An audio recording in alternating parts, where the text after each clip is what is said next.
My name is Chris Angel Hicks. I have a background in systems engineering and building complex systems for some of our large engineering firms. So previously of BAE Systems and of McLaren, I now work for a company called CloudNC, who are looking to deliver single-click precision manufacturing to the manufacturing industry.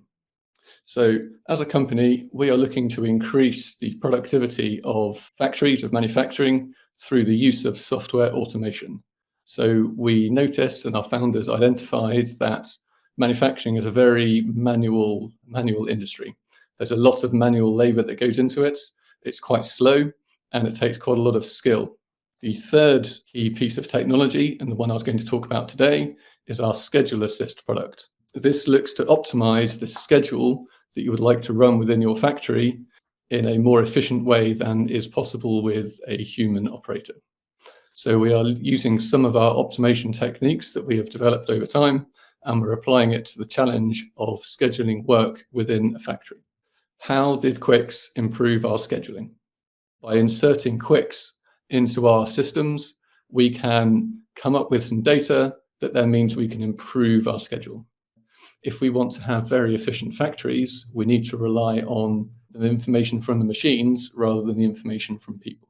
In this particular example, by using Quix and running some algorithms on the Quix estate, we can show that the machine was actually taking nearly an hour to machine this part, not the 15 minutes that the human had originally estimated. This means and come up with a much more achievable schedule that was closer to what the factory could achieve. Again, improving our efficiency, because it meant in this particular example, this job didn't appear to be days and days and days late. And the job that we would have scheduled on the machine after that was scheduled on a different machine and was still able to be delivered on time. How did we do it? The first step we took is we applied real-time machine data acquisition.